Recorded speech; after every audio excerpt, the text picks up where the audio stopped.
Class 10th में फिर से आपका एक बार स्वागत है बच्चों। रिफ्लेक्शन एंड रिफ्रैक्शन हम लोग चैप्टर पढ़ रहे थे। हमारा जो अगला टॉपिक है आज का वो है कांच के आयताकार स्लैब से अपवर्तन। ठीक है, refraction through the glass slab. इसको एक एक्टिविटी से आप समझेंगे। एक्टिविटी नंबर 10.10 आप कैसे करना है, इसके लिए आपको क्या करना है, एक वाइट पेपर आपको लेना है। ठीक है, और वाइट पेपर को लेकर के एक कार्डबोर्ड होता है, ठीक है, लैब में होता है, उस कार्डबोर्ड को लेकर के उस पर वाइट पेपर रख देंगे और उसको पिन की सहायता से, ठीक है, चारों तरफ उसको आप क्या करेंगे, फिक्स कर लेंगे, ताकि ये ना हो कि जो आपका पेपर है इधर उधर हिले डुले। ठीक है, ऐसा नहीं होना चाहिए। उसके बाद क्या करेंगे, लैब में ग्लास स्लैब होता है, ठीक है, कांच का बना होता है, शीशे का होता है, उसको आप रखेंगे। ठीक है, उस वाइट पेपर पे आप रख देंगे और वाइट पेपर पे रखने के बाद उसको चारों तरफ से क्या करेंगे, पेंसिल से मार्क कर देंगे। ठीक है, यहाँ दिया हुआ है रूपरेखा खींचते हैं। ठीक है, ABCD इसका नाम रख देते हैं। क्या फायदा होगा, उसको रेखा खींच देंगे तो ये होगा कि ठीक है, बाद में अगर हम ग्लास स्लैब को उठा करके फिर से वहीं पे अगर उसी प्लेस पे रखना चाहें तो हम रख सकते हैं। ठीक है, इधर उधर हिलने डुलने का कोई टेंशन नहीं रहेगा। उसके बाद क्या करेंगे, ग्लास स्लैब आप हटा देंगे। ठीक है, और जो आप मार्क किए रहेंगे पेपर पे, ठीक है, पेपर पे मार्क किए रहेंगे तो एक निशान बना होगा। ठीक है, एक चित्र बन गया होगा आपके सामने, यहां देखिए ऐसे बन गया होगा। ठीक है, तो बन गया होगा तो कोई भी आप एक पॉइंट ले लेंगे O, अपने पास से कोई भी एक पॉइंट ले लेंगे O। ठीक है, और वहां पे पेंसिल से मार्क करते हुए परपेंडिकुलर लाइन खींच लेंगे N डैश। ठीक है, आप प्रोटेक्टर का इस्तेमाल कर लीजिएगा। ठीक है, O पॉइंट पर आपको क्या करना है, एक परपेंडिकुलर ड्रा कर लेना है। ठीक है, पेंसिल से। उसके बाद से आपको क्या करना है, उसके बाद से आपको उस पर कुछ एंगल आपको बनाना है। ठीक है, OE जो दिखा रहा है, कुछ एंगल का आप बनाते हुए आपको एक लाइन खींच लेना है। जैसे मान लीजिए 50 डिग्री का आप बना लीजिए, ठीक है, या 45 का, या 45 का आप बना लीजिए। उसके बाद से क्या करेंगे, जब वो लाइन आपको मिल जाएगी, ठीक है, EO लाइन मिल जाएगी, तो उस पर 2 आलपिन जो होता है, ठीक है, उसको एकदम परपेंडिकुलरली उस पर चुभोना है, खड़ा करना है चुभो करके। कार्डबोर्ड ऐसा होता है कि उसमें आसानी से पिन जो होते हैं वो धंस जाते हैं। ठीक है, वो इसी तरह से बना ही होता है, स्पेशल बना होता है।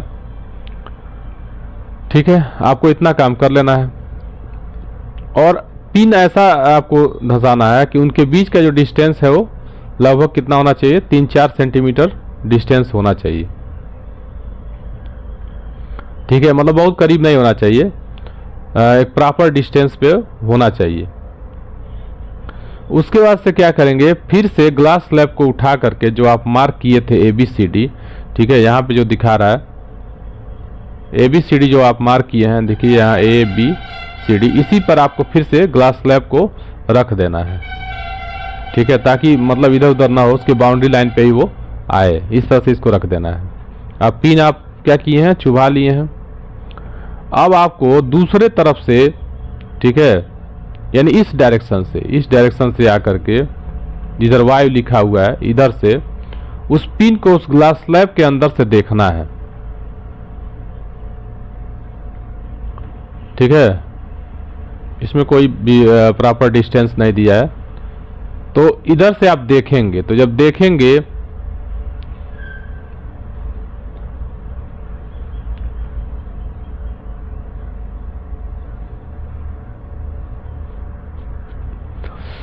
दूसरे तरफ से जब आप देखेंगे, ठीक है, तो आपको उस पिन का क्या होगा, इमेज दिखाई देगा।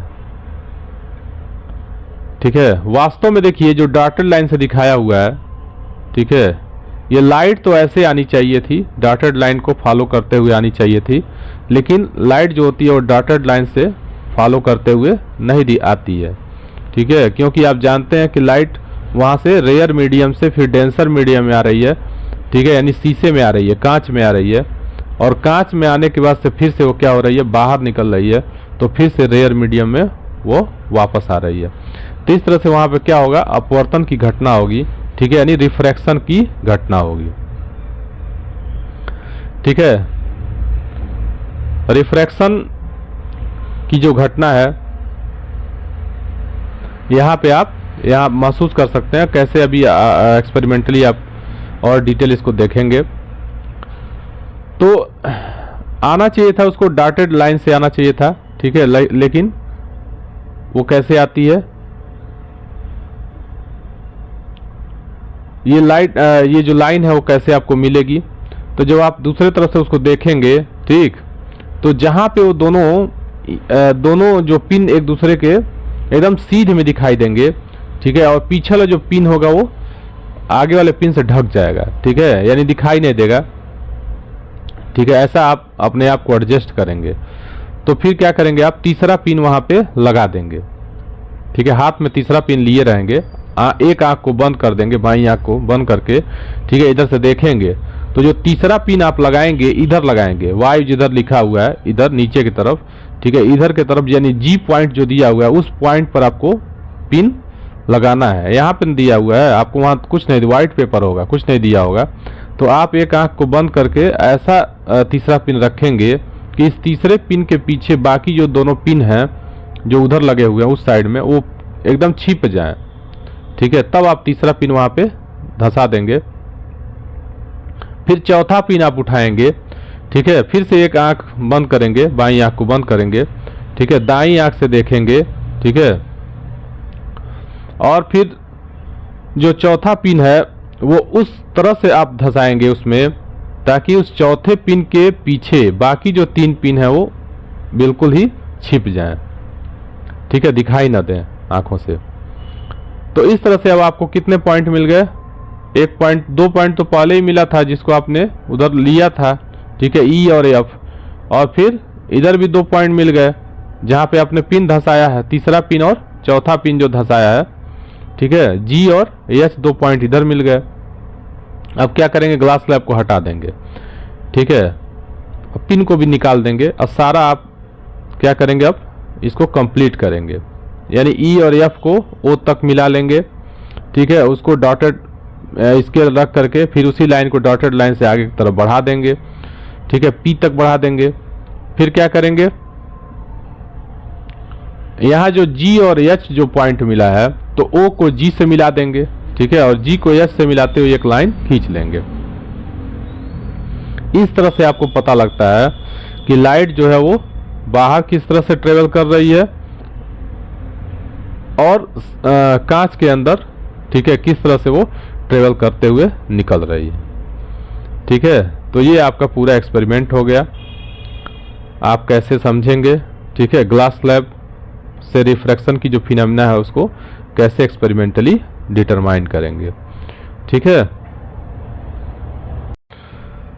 यहाँ पे परावर्तन लिख दिया है, ठीक है, वास्तव में यहाँ पे देखिए अपवर्तन का नियम होना चाहिए। अपवर्तन का नियम निम्नलिखित है। पहला क्या कर रहा है, यहाँ देखिए गलती किया है, परावर्तन के नियम लिखा हुआ है, ठीक है, परावर्तन का नियम नहीं है ये, अपवर्तन का नियम है, ठीक है, लॉ ऑफ रिफ्रैक्शन है।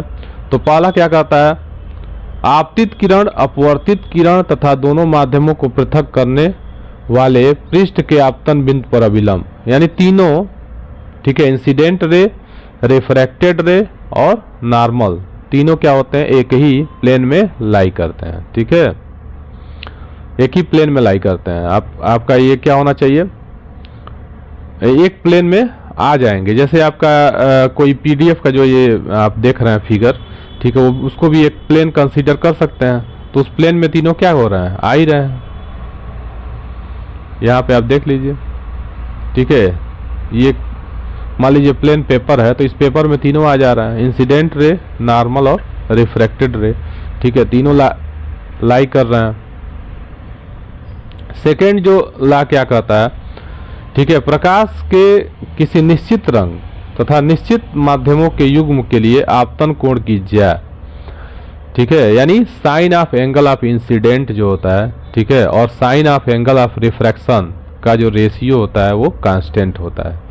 ठीक है, इसको हम स्नेल्स लॉ भी कहते हैं, अपने भाषा में समझिए, इसकी भाषा जो है काफ़ी लंबी होगी। ठीक है, यानी दो लॉ रिफ्रैक्शन के लिए दिए गए हैं। लॉ ऑफ रिफ्रैक्शन फर्स्ट क्या कहता है, इंसिडेंट रे, रिफ्रैक्टेड रे और नॉर्मल, तीनों क्या होते हैं, एक ही प्लेन में एग्जिस्ट करते हैं, लाई करते हैं। और सेकेंड क्या कहता है, ठीक है, इंसिडेंट रे नॉर्मल से जितना एंगल बनाती है उसका साइन ले लें। ठीक है, और रिफ्रैक्टेड रे नॉर्मल से जितना एंगल बनाती है उसका साइन ले लें। इन दोनों साइन का जो रेशियो होता है वो कांस्टेंट होता है, यानी sine I upon sine R equal to constant होता है। ठीक है, स्थिरांक होता है। इसी स्थिरांक को हम क्या कहते हैं, दूसरे माध्यम का पहले माध्यम के सापेक्ष अपवर्तनांक कहते हैं, रिफ्रैक्टिव इंडेक्स कहते हैं। ठीक है, refractive index of the second medium, ठीक है, with respect to the first medium. ठीक है, तो ये आपका हो गया लॉ ऑफ रिफ्रैक्शन। तो इतना आप तब तक देखते रहिए। ठीक है, थैंक यू।